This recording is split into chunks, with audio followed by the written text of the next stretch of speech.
Hello and welcome to this series of videos on basics of compaction, and today I will walk you through the basics of compaction part 2, which is usually the types of compactors. Today we are going to see what are the different types of compactors that are being used in the compaction of different kinds of surfaces in road making. For example, you can see this typical special application where an external hard shell pad foot, also known as a pad foot shell, which is bolted onto the smooth wheel drum of the single drum compactor, and this is used for compaction of surface layers more than 350 mm and above.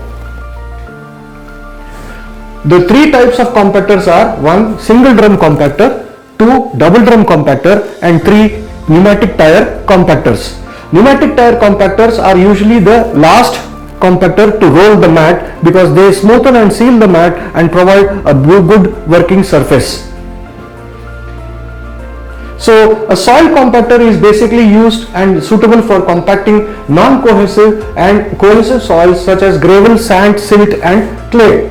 During this compaction, the air is removed from the layer structure and therefore the grains are arranged closer together, thereby reducing the air voids and contributing to an substantial increase of density. The main components of the single drum compactor are: 1 drum, 2 articulated joint, and 3 rear axle, which is not visible to you in this illustration because it is in between connecting both the tires. These compactors are suitable for compacting non-cohesive and cohesive soils. As you can see here, for this type of soil, granular structure soil, you need to use a pad foot shell compactor. An asphalt compactor is used to compact asphalt layers, HMA. These are known as HMA, hot mix asphalt, and in the process the air is removed from the structure and the grains are arranged very close to each other. Furthermore, any small irregularities coming on the top surface of the HMA layer can also be corrected by this compactor. So that's why this compactor is usually known as a tandem roller or a double drum steel wheel roller. Main components of this compactor are 2 drums, 1 drum for the front, 1 drum for the rear, the center articulated joint, and of course it is built in with a watering system on both the drums. This watering system, or also known as water spray system, is very important because it has to ensure that the drums are always kept moist during the compaction of HMA layer. This is to ensure that there is no particles of the HMA layer sticking to the surface of the drum and thereby causing a rough or bad finish on the top surface of the mat.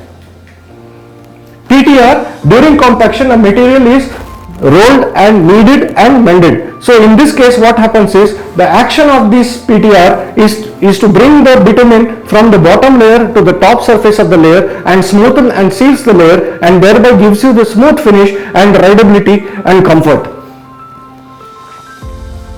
Main components of the PTR are: the tires are usually flat without a tread. The tires are offset by 50 mm. This is to ensure that there are no marks left behind the PTR after compaction.